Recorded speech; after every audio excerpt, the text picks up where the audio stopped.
our culture, especially in Cameroon, the practice of the payment of bride price is very common, almost across every territory. Today on the show, we're talking about bride price. Like, the question we're asking is the payment of bride price necessary, and does it affect women's position in marriages? Hello to everyone and welcome once again to the show. This is Straight Talk and my name is Nona Ike as your host. Today on the program I have some amazing guests, people who are going to help us digest the subject of bride price in our cultures, especially here in Cameroon, because of course we are at home.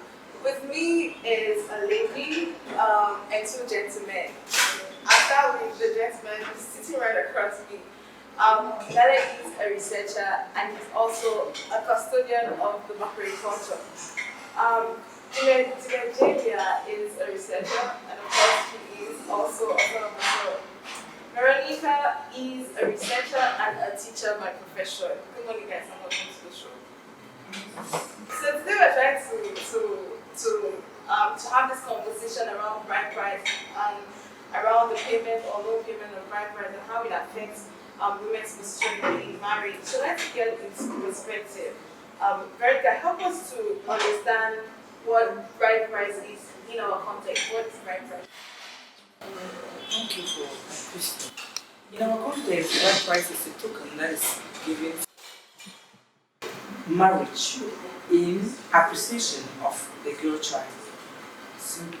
For either bride price or bride worth. Alright, Lale, tell us a little bit. How is it done here amongst the Bakri people? Because I'm sure that you like. Alright, generally people talk about money and bride price because of the new price, you know. But generally in the Bakri culture, it's not about money. Okay. In the Bakri culture, we talk about animals. In the Bakri culture, if you don't give a pig, what we call the Bakri culture, that is a pig for the bride. If you don't give that pig to your bride's family, the marriage is not considered as legal or as valid. So in the Bakri culture, it's not all about money. It's true that yes, you might give some few francs to the family, but the essential part of it is not money. So the essential part is the animal. I'm having a hard time pronouncing that, but okay. So tell us a little bit before I come to you people valuing women. Tell us about the history of bride price. I'm talking about where does it come from? Giving a pig, where does it come from? What does it mean to the Bakri people, especially in relation to the woman? Because I want to know, because of the woman you're marrying, what does that mean to Bakri people? Where does that come from? Yeah, you know, oral narration has it that the Bakri people had a lot of pigs in their compounds, you know. So to the extent that most people will call those pig because it was common in those days to hear that the pig is called animal. Just a way of talking about it. But now, the actual animal that we even give is a goat. When you come to get a woman in the culture, you're supposed to give a young goat which has not put to bed yet. Now, the idea behind it is that goat comes in to take the place of the woman in the house. So in essence, you're equating women to goats or to pigs? You're not equating them to that. It's symbolic. What does it when mean? you come to take a woman out of the house, you're leaving a vacuum. And so we must be able to replace that vacuum because we are going to need that woman in the house. So it's just symbolic. It's not because we're equating women to animals, no. Because we cannot create another woman. Okay. When a woman leaves the house, we cannot have another woman coming in, you know. So we have to do something symbolic. Just a gesture that the family, okay, the man's family telling the people, okay, we are not leaving you empty, no. There's something for your family or something like that. What does it mean for you, a man who is trying to settle down and who wants to get married? Do you think that, especially if it's something that you cannot afford or you cannot do, is that a problem for you? The culture, you can come with your family, the groom can come to the bride's family and do something like an introduction. After the introduction, they will be given a list where they have requirements to marry a girl. And according to the culture, from what I know and have been hearing, the girl is not seen as a commodity or I mean, it is like a commodity. Because you're putting a price tag to No. The price tag varies from family to family. But doesn't it happen that if he doesn't pay that, he said that he doesn't pay, then there's no marriage? Okay. Okay. After the introduction, what happens with most families is they, at times, if the man cannot afford, he may afford part of those requirements and go with the girl. The girl becomes his wife. Okay. But he has to fulfill those requirements. Like the word is a very integral part in the Bangladesh culture. Alright, Veronica, you recently carried out a research in Bali. Tell us a little bit about what you found out as to giving a pig for the banquet. So what does it obtain? At first in Bali, it's unfortunate I forgot what I would have thought to show you. There's what we call chang. Chang is an iron bracelet that was used as money. So it was like they use 7 to 8 to give. With some other little things like calabash of wine and things like that. There is nothing like animal. There was nothing in Bali. Even up to date, they will not ask you animal, they will not ask anything about animal. That is variation in culture. So when you give that, when the colonialists came, they introduced money. And what I discovered that was interesting is that from that 7 to 10 chak per se, that bracelet that they were using, they extended to 7 to 10 shilling. That was during colonialism. But today, things have changed.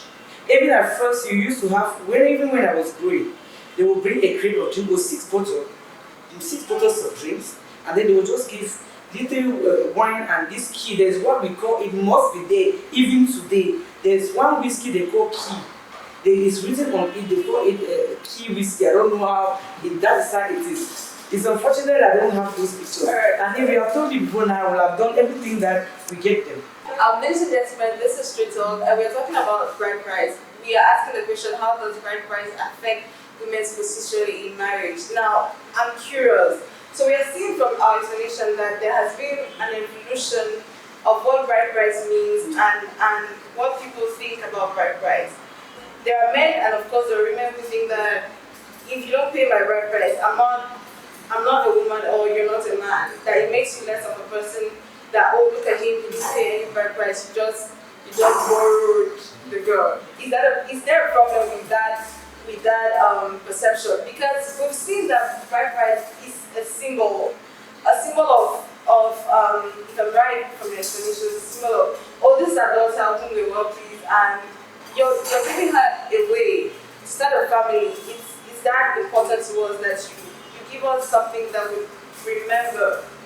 But now we are seeing bride price practices, oh, it's a million francs, is this and that, and you don't have it, there's nothing working. Is there a problem with that perception? Bride price is not a problem in marriage.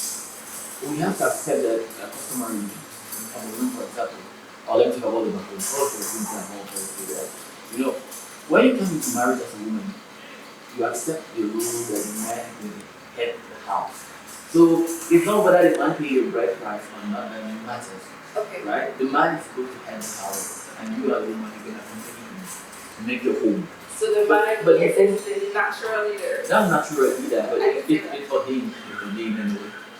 It's for him. So before coming to that, you know what we're talking about giving a token. When you give a boy a baby, for example, when you bring the pig, it's not like the man's family takes the pig and then they keep. No, it's slaughtered. And all who are there partake.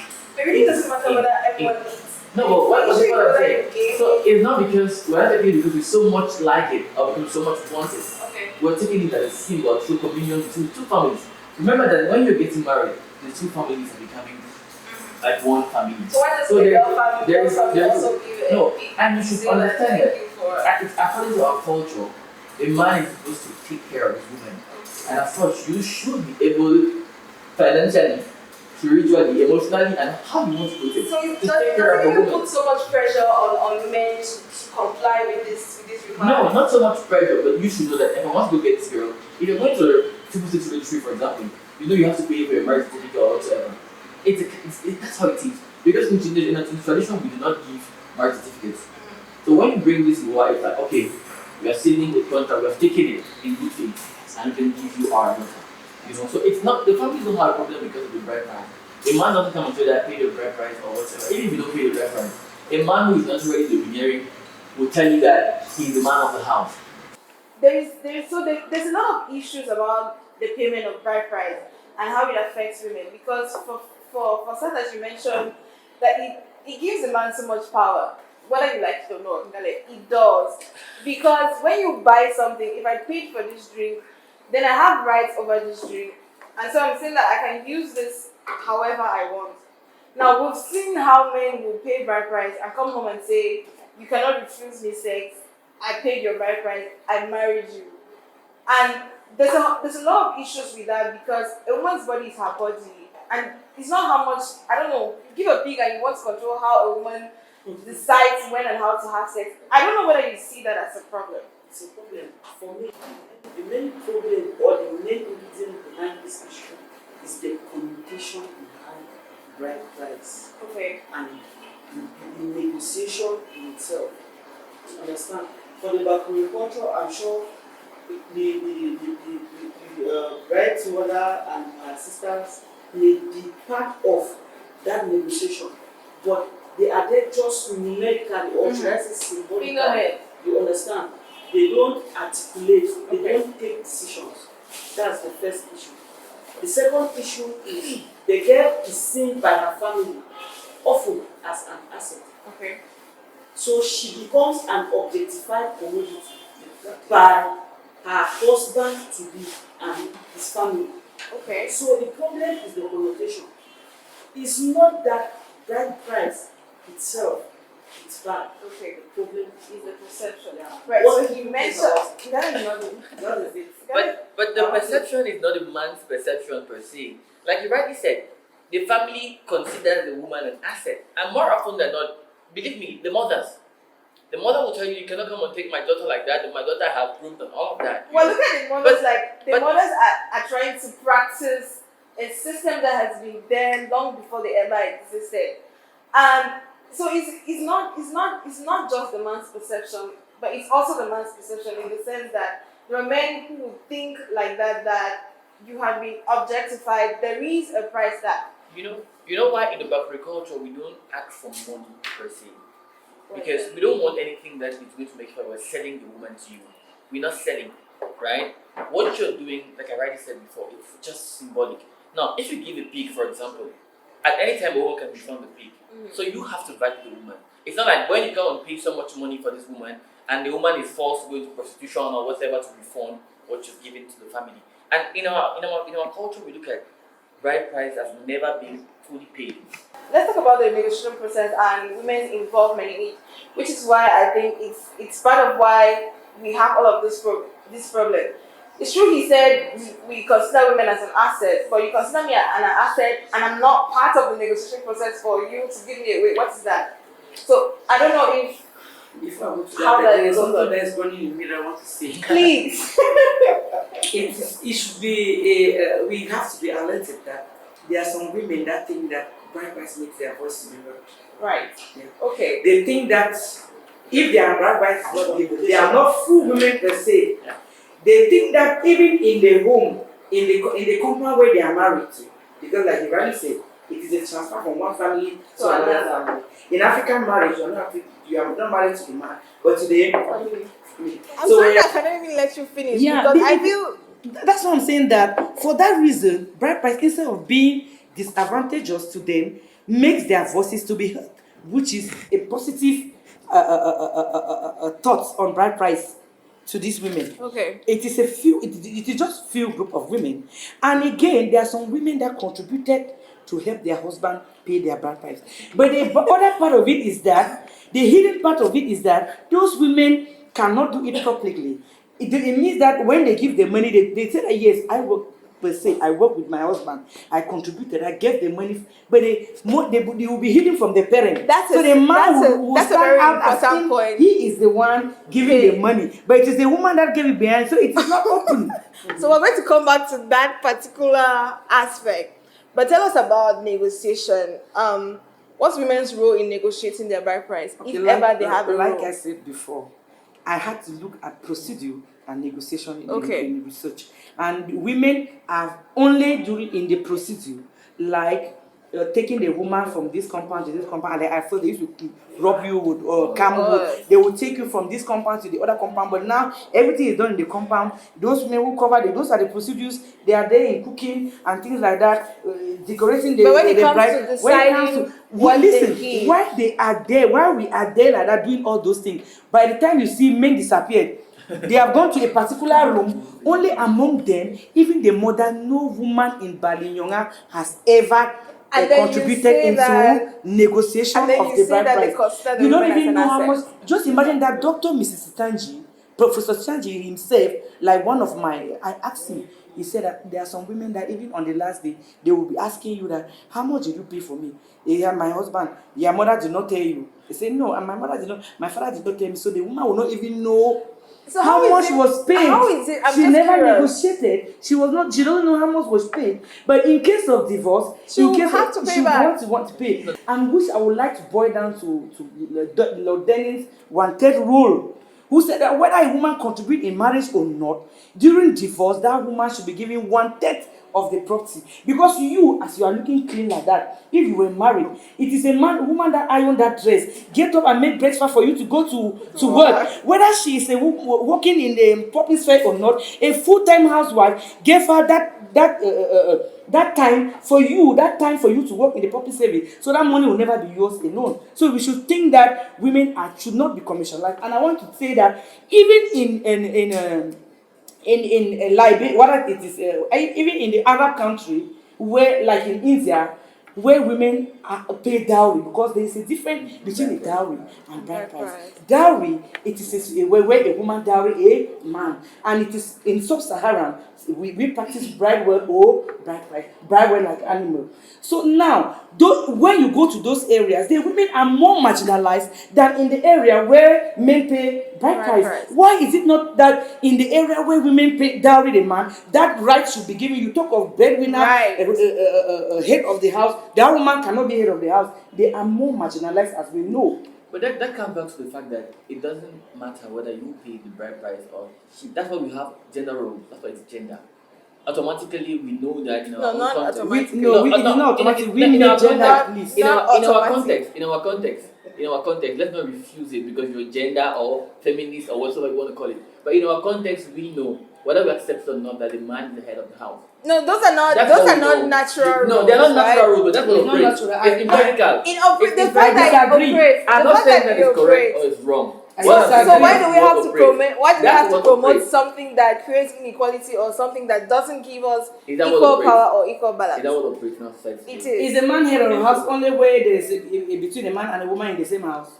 I don't get the question, but what I'm saying is that if you talk a man being a head of the house, is it in the context of natural thought? Because being the head of the house, you have a man and a woman where it is the woman that works and supply all the money in the house, and she is the breadwinner. Am I right? That's another topic. That's another topic. No, it is within marriage. Okay. It is within marriage. I'm saying it within marriage because this is what I've gone through. These are the kind of questions I've asked people because in the context of bride price, when you say that you are the head of the house, you are the one providing the money. Based on what? Based on what? No, but when you say, for example, in India, the woman pays the bride, or let me call it the groom's bride, the dowry. The dowry, yeah. And then at the end of the day, they are still marginalized. It boils to the fact that we are not, or men do not marginalize women because they pay bride prices. I don't know if you're getting my point. Yeah, even where women pay, they are still marginalized. So we should be talking about the concept or the perception of a man being a natural leader and not bride price. No, natural. That's my own. There's a problem with a man being natural. We should talk about the concept. So we should focus on the concept of. I'm not disagreeing your point. I brought that point that we should talk as you are talking like this. Why is it that in a case where these people, a woman pays, why those roles cannot be given to because the roles are not attached to the bride price. That's the problem. Today we're looking at bride price as one of the contributing factors to inequality. Excuse me. Okay. So let's just be sure what we're talking about. Today we're looking at bride price as one of the factors that contribute to creating inequalities in a marriage, right? So it's not the only factor. Let's be clear. It's not the only factor. It's one of them. Because when people have money, when people can throw money around, then there is the aspect of power that comes into play that you think because you did this now you can control. Yes, Livia, you wanted to say something. Yeah, I want to go back to the issue of the dowry. I think we already made a statement of if the women are paying the dowry, they should be able to control like they will. We will still attain a better society. We will still attain equality. No, I think she was. I guess trying to say the way I put it that okay. Why? I was asking the question that why is it that if it is this way, why is it that these women cannot be considered to the why are they marginalized? I did not say categorically. Okay. All right. I'm going to take a break. Thank you very much for all of those who are watching. Remember, you can leave a comment at the end of this video, and also please do not forget to click the red button to subscribe. We're saying a big thank you to all our partners, especially to Better Company Limited. They are the only gift production company in Cameroon that produces customized beads. So if you're looking for a place to get a gift for someone you love, you can check on their Instagram pages, Better Cameroon. So thank you very much.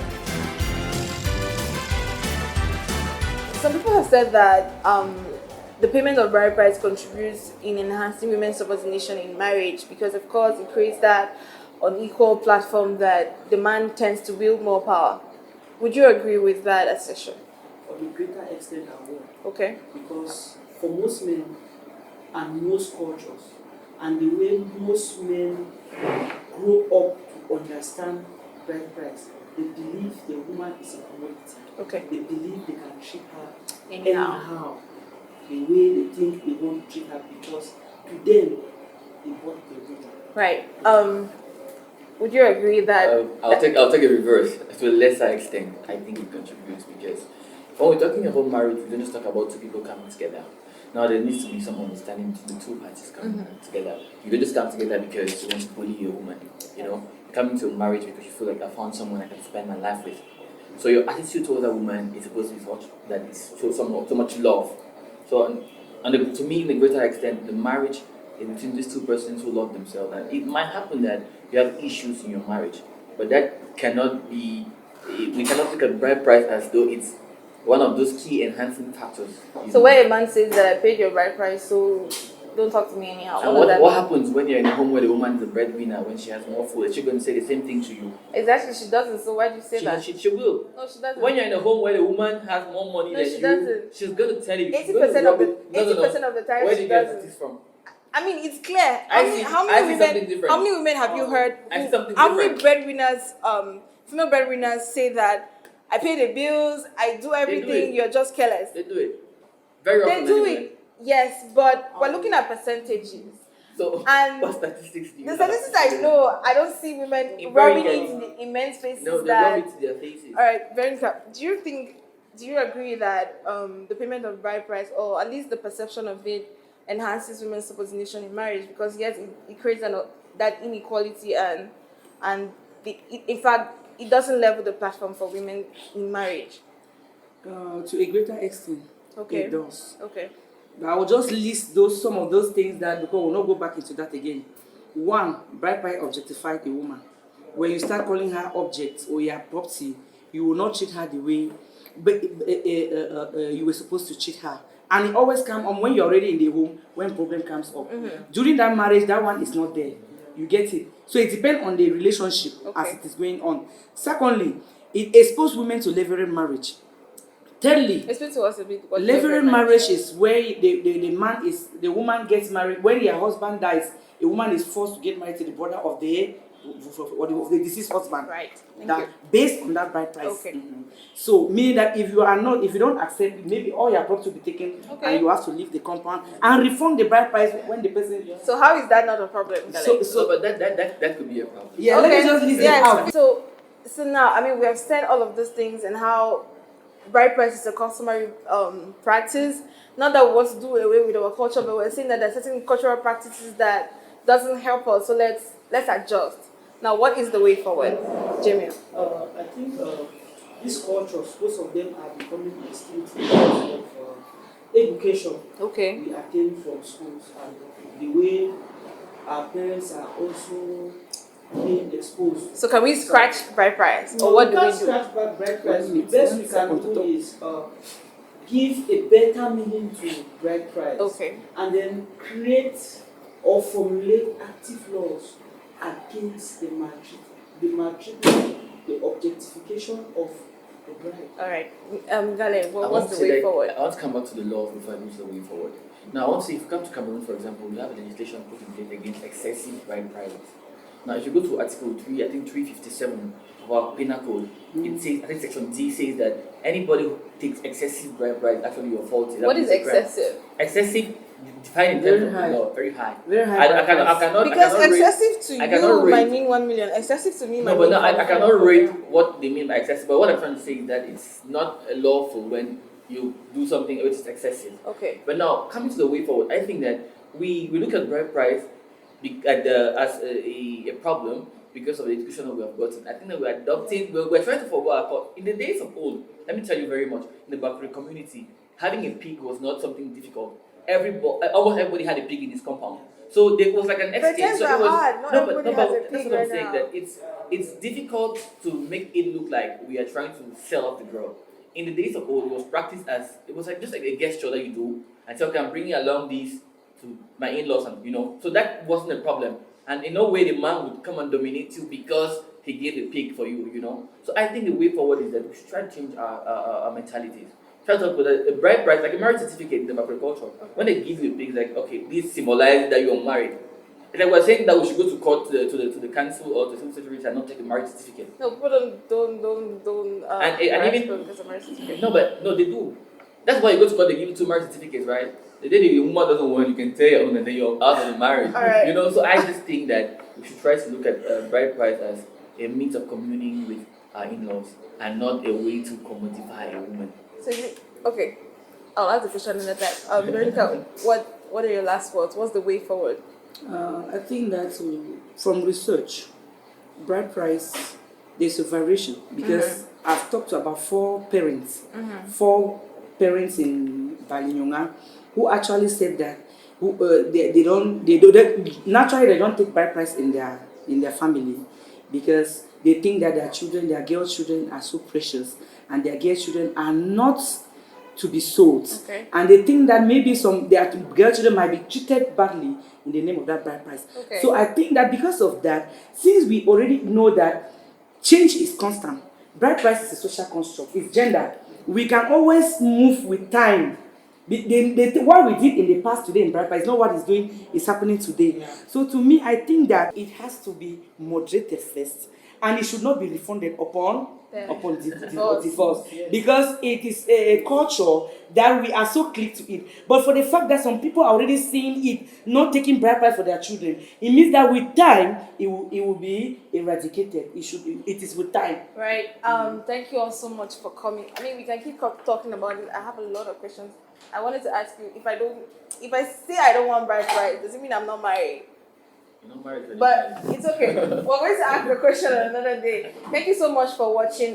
This is Straight Talk, and we're talking about bride price. We hope that these conversations can stir your mind, can stir up other discussions in your mind as far as inequality in marriage is concerned, and the fact that bride price doesn't give the man more power over the women. I mean, it shouldn't. Thank you so much for watching, and until next episode, it's goodbye from Straight Talk.